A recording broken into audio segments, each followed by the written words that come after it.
Bonjour à tous, moi c'est Raphaël. Et Joséphine. On est de la promo 2024. Et nous avons choisi en terminale les spécialités mathématiques et SMS. Alors moi je suis dans le Bachelor d'économie et de gestion, Bachelor of International Economics and Management, à la Bocconi à Milan en Italie. Et moi je suis dans le double programme HEC et Bocconi, donc à Paris. L'indépendance et l'autonomie, ça va être très important, enfin, surtout à la Bocconi, puisqu'on va être beaucoup moins encadré qu'à la Tour. Et il faut vraiment apprendre à travailler par soi-même. Et moi je dirais l'organisation, parce qu'il faut savoir qu'en période d'examen, vraiment maximiser toutes les heures qu'on a pour réviser tous les sujets et même dans l'année en général, savoir s'organiser entre les cours, la vie dans les associations, la vie avec les amis, etc. La Tour, ils nous ont beaucoup accompagnés, c'est-à-dire qu'on passait toute la journée à la Tour, toute la journée avec nos professeurs, etc. Alors qu'à la Bocconi, c'est pas du tout le cas. On passe la plupart du temps seul, avec des amis ou à la maison, enfin, pas en cours. Donc je dirais que sur ce point-là, ça a été un choc très différent. Mais moi je pense que la Tour c'est quand même une bonne base, surtout pour savoir travailler, comment savoir s'organiser. La rigueur aussi. Ouais, exactement. Par exemple en période de DST ou d'épreuves groupées, de bac blanc, etc. Ça ressemble un peu aux finals qu'on aurait à la Bocconi. Et du coup, ça nous prépare beaucoup aux examens finaux, etc. Donc moi, je n'ai pas rencontré de difficultés particulières, à part s'adapter dans un nouveau pays, mais ça arrive rapidement.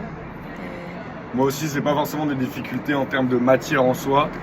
C'est des matières certes plus complexes, sont plus approfondies, mais en travaillant, on y arrive. Par contre, c'est le changement de système.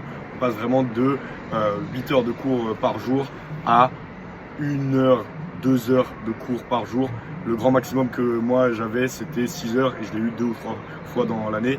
Donc vraiment, c'est ce changement-là de passer de un accompagnement et un encadrement toute la semaine, tout le temps, à justement être seul et savoir travailler par soi-même. Et moi, je pense aussi les professeurs, ils vous accompagnent.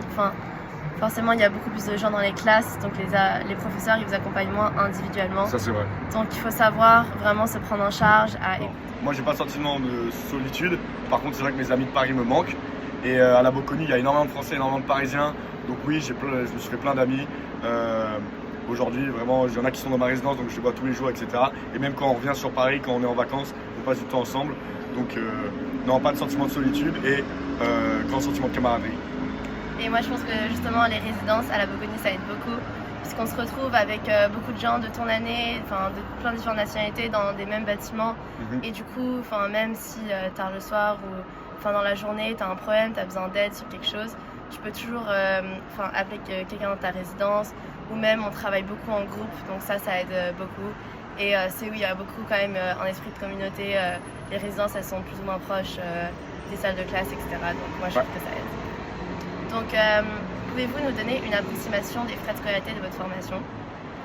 Donc moi, c'est environ 75 000 € pour les 3 ans. Ça va de 23 000 à la première année à 26 000 à la troisième. Et moi, donc ça commence à 16 000 € la première année et ça augmente aussi. Et au total, c'est environ 50 000 € pour les 3 ans. Regardez toutes les options que vous avez, prenez le temps de comprendre toutes les écoles, ce qu'elles proposent, etc. Évaluez tout et après faites vos choix, classez choix 1, choix 2, etc. pour vraiment ne passer à côté de rien et faire le choix qui vous correspond le mieux. Exactement, et aussi de s'y prendre à l'avance. Donc par exemple, il y a plein de différentes écoles, par exemple surtout à l'étranger, qui ont différentes manières pour postuler. Et du coup, pour par exemple des tests d'entrée, etc., s'y prendre à l'avance et s'y préparer, puisque tout arrive très vite, surtout à la dernière année, on doit aussi se préparer pour le bac. Et comprendre les deadlines, pour pas éviter une semaine avant la fin des deadlines, de vous rendre compte que vous vouliez envoyer votre application, mais que vous n'avez plus le temps. Merci. Merci beaucoup.